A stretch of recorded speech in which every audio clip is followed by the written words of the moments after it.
नमस्कार, मैं हूं अर्चित और आप देख रहे हैं न्यूज नेक्स्ट। तो चलिए रुक करते हैं इस खास खबर की ओर।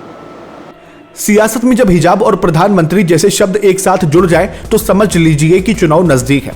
मुंबई में एक रैली में असदुद्दीन ओवैसी ने एक ऐसी लकीर खींच दी है जिसने विरोधियों को तिलमिलाने पर मजबूर कर दिया। ओवैसी ने कहा, मेरा सपना है कि एक हिजाब वाली लड़की देश की पीएम बने।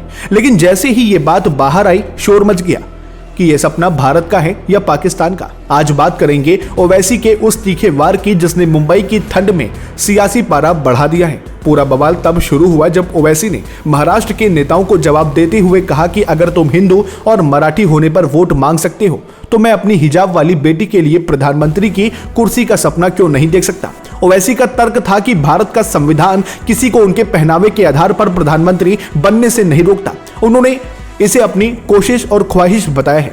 लेकिन इस एक बयान ने महाराष्ट्र की महायुति और महाविकास अघाड़ी दोनों खेमे में खलबली मचा दी है। जैसे ही ओवैसी की स्पीच खत्म हुई, शिवसेना नेता संजय निरुपम ने मोर्चा खोल दिया।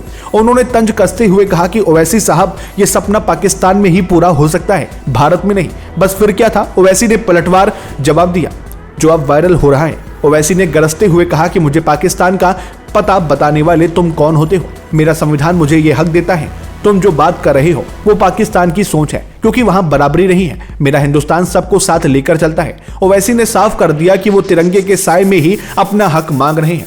जानकारों की माने तो ओवैसी का ये बयान सिर्फ एक सपना नहीं बल्कि मुंबई और महाराष्ट्र के मुस्लिम वोटों को एकजुट करने की एक सोची समझी रणनीति है। वो जताना चाहते हैं कि हिजाब सिर्फ एक कपड़ा नहीं बल्कि एक सियासी पहचान है। ओवैसी ने पूछा कि अगर इस देश में चाय बेचने वाला पीएम बन सकता है तो हिजाब पहनने वाली बेटी क्यों नहीं?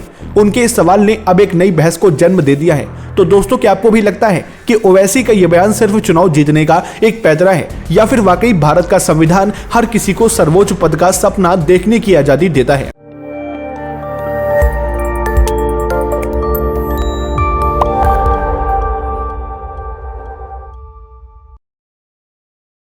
नमस्कार, मैं हूं अर्चित और आप देख रहे हैं न्यूज नेक्स्ट। तो चलिए रुक करते हैं देश प्रदेश की मुख्य 10 बड़ी खबरों की ओर।